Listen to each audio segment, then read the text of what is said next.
Hello everyone and welcome to my channel. My name's Brian if you happen to be new, but returning subscribers, welcome back you magnificent beasts.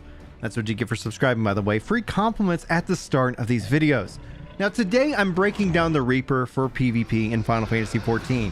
If you guys haven't checked out any of my previous controller guides, note that I've got playlists all set up for you both for PvE and PvP here on the channel, so hopefully you can find exactly what you need when playing Final Fantasy XIV on a controller. Now this is going to have a focus of controller, but overall this should hopefully help serve as a de facto guide for the Reaper, getting you started playing this job in PvP. And you should absolutely check out the PvP system.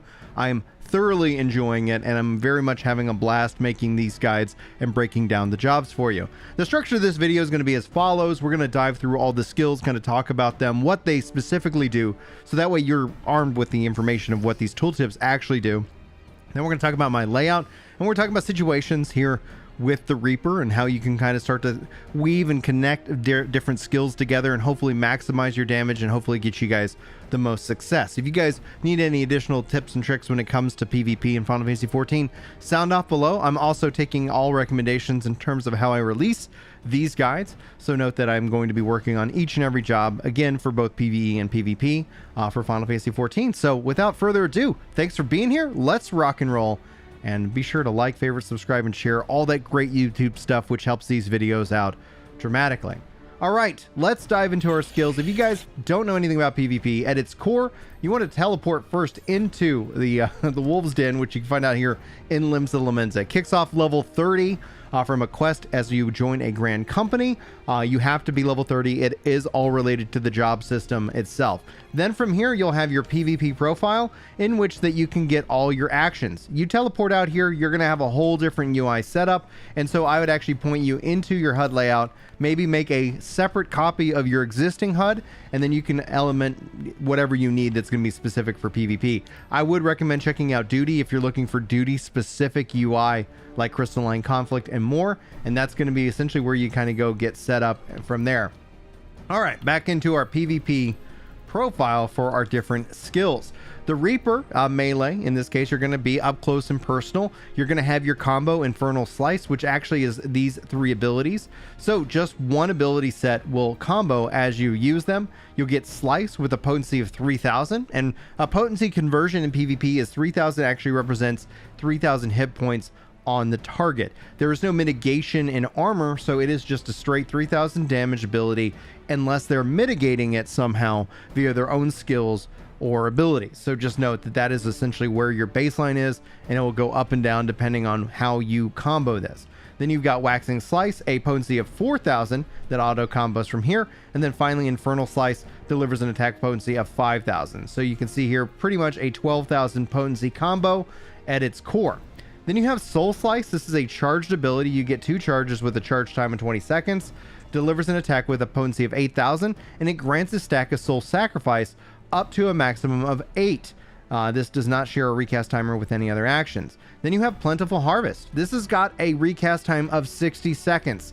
This is your massive long cooldown in a PvP match, but note that it delivers an attack with a potency of 4000 to all enemies in a straight line before you. The potency increases up to 20,000 based on your accumulated stacks of Immortal Sacrifice gained by executing Soul Slice. So pay attention here.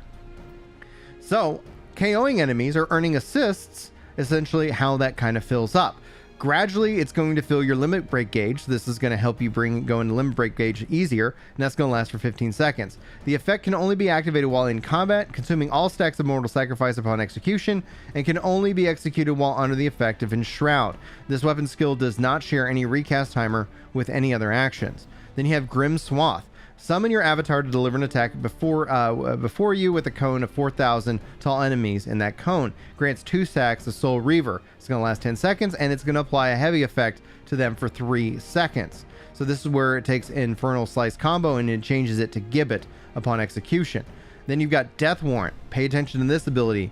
Afflicts a target with death warrant, causing you to compile damage you deal to the target.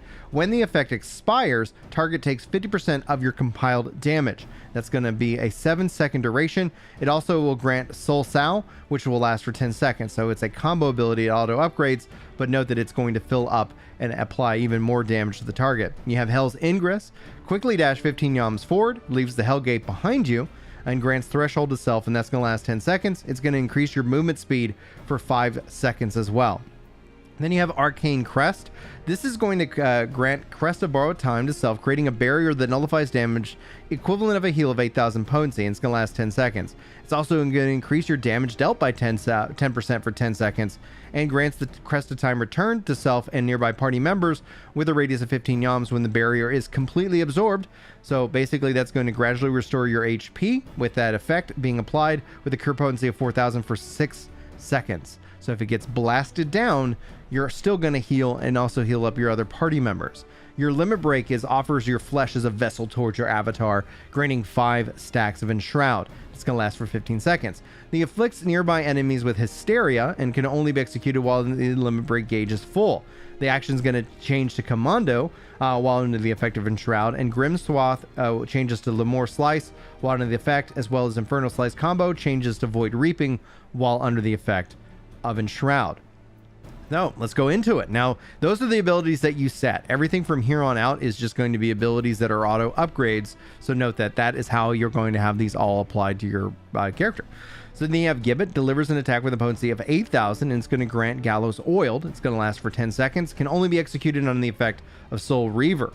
The Infernal Slice combo will change the Gallows while under the effect of Gallows Oiled and Soul Reaver, and this can't be signed to the hotbar. Then you have Gallows, delivers an attack with a potency of 8,000, can only be executed while under the effect of Soul Reaver and Gallows Oiled.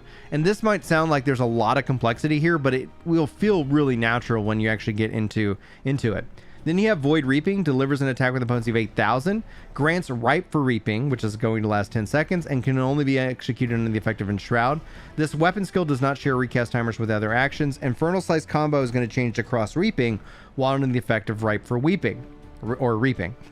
Cross Reaping delivers an attack with a potency of 8,000, can only be executed while under the effect of Enshroud and Ripe for Reaping. Lemore delivers a attack with a potency of 4,000 to all enemies before you. It's going to have a binding effect on them that's going to last for 3 seconds. Harvest Moon, this is the upgrade that you get from, I believe it's Death Warrant. Yes, Harvest Moon. So that deals unexpected damage with a potency of 4,000 to targets and all enemies nearby. Potency actually increases up to 8,000 if the target's HP decreases and reach a maximum value when target is 50% or less HP. The other effect his has is absorbs 100% of the damage dealt as HP and can only be under effect of Soul Shroud. Again, your Death Warrant here. Then you have Regress, that's going to return you right back to your Hell's Gate. And finally, Commando deals unexpected damage with a potency of 16,000 to all targets and enemies nearby. Requires at least 1 stack of Enshroud. Consumes all stacks of Enshroud upon execution. It does have a cast time, so be sure to pay attention to that aspect. Our shared abilities. Standard issue elixir, it's going to heal you all the way up. Recuperate, it's going to be a nice 25 or 1,500 potency heal. It's going to consume 1/4 of your MP bar. Purify, it's going to get you out of bad. And then, anything that's stun, any stun, sleep, violent, all that. Be sure to keep Purify on your bar. Guard's going to protect you if you're being focused. Finally, Sprint is going to be there for you to catch and move fast. It does not have a timer. It will de-sprint as soon as you use another ability. Now, how I set up my controller, just as an FYI, I've got my button configuration, and I actually have Sprint bound to a macro that is set to macro 99, or down click on the right stick. So that's how you would set that. And then under your user macros, you can see here listed on screen that I have PvP action Sprint. That's how you would assign a sprint action. Do not worry about how it all stacks together. This works perfectly fine. In fact, actually on this video, I can delete Finrear because I have flying unlocked in all of my zones. Yay, go me. All right, so that is just something for you just to know. And so now let's go ahead and talk about my layout and how it all comes together. So traditionally for my double cross hotbar and cross hotbar setup, I like to put abilities that I need to use on the ABXY and be able to still continue to move. That essentially makes it very comfortable for me to run around and do things. Now, sometimes I have to make an exception, like you see here, where I put that, you know, pretty much that death warrant on a D-pad, namely because it has traditionally a little bit longer of a cooldown. I'm going to let you guys make the best call for you. I tend to prioritize recuperate there as well, but you could easily perhaps switch out Grim Swithe for that, but essentially being that this is a recast to 20 and this is a recast to 15, that is the decision I ultimately made. So you can see here on my A, on the right hand side, I've got Infernal Slice combo, Grim Swithe, Recuperate, Soul Slice, then I got Death Warrant, my Limit Break, Tenebrae, Limorum, and then my standard issue Elixir, all here on the D-pad. Not necessarily a bad call, but ultimately you can kind of make your choice. Now, I use the expanded cross hotbar, so if I actually jump into that, you'll see here I actually have the Limit Break set here as well. I've got Plentiful Harvest, that 60-second cooldown, still instacast, and I want to make sure that I'm making full use of this. I got Hell's Ingress for my gap closer, and then I've got Arcane Crest, namely because if I'm gap closing, chances are I'm going to be in the thick of things, and I want to be able to do that right there as well. So then here on the expanded cross hotbar, I got Purified Guard, Standard Issue Elixir, and again, Plentiful Harvest. And on my UI, I label these things so that I'm paying attention to that they're available and ready to use. On the right hand side, hello, good match. Do have Limit Break, and this is something you want to be able to put on your bar that will tell you what percentage that you are in terms of your Limit Break, which is very handy to communicate to your team so that they know you're ready to go. The UI does communicate who has Limit Breaks up, so be paying attention there. Then Standard Issue Elixir and Purifying, just in case I panic and I need it and I can't figure out and remember where it's at. Now overall, if I start to do my combo, you can see here the Death's Embrace is off the global cooldown, so I can continue to build up various different things and use my off the global cooldowns to try and rack up as much damage as absolutely possible. As I build up those various different stacks, I want to then obviously utilize my Plentiful Harvest and bring in as much damage as possible for my target. So overall, you're going to find yourself moving around pretty frequently. The big change comes in when you're obviously using your Limit Break. Now what I like to do, Hell's Ingress, it obviously is going to take whatever where you are and return you exactly there, but Arcane Crest, don't forget about it, as it increases your overall damage. Here you can see that my abilities have now been altered and start to change. Now you're going to want to see that countdown so you don't miss out on pulling off a commando and bringing in a massive amount of damage to you and your targets as well, because commando obviously is an AoE effect and it can be quite devastating to a group and actually turn the tides in battle. I highly recommend, and I do enjoy how much Reaper feels like they can change the tides of battle, also with a well-placed shield and putting out plenty of damage. Don't forget to heal, don't forget to guard if you're being focused, and don't forget to use your elixir if you have a moment of downtime and you need to recover your HP. But more importantly, your MP actually ends up being kind of a real big factor that I find that I use my elixir for the most. So that's my layout. That's essentially how I play the Reaper in PvP, and I'm having a blast with it. I'm looking forward to delivering more of these guides to you here in the future. Hopefully you got something good from this video. If you have any questions, sound off below. Like, favorite, subscribe, and share if you feel like I earn it. And without further ado, I bid you adieu. Have a great one, and I hope to see you in my next video. But until then, take care. Yeah. It's time to chill out on the couch and read some comments. That's right. You know me when it comes to Destiny. I'm off with the clan, and I'm glad you're feeling better. Oh yeah.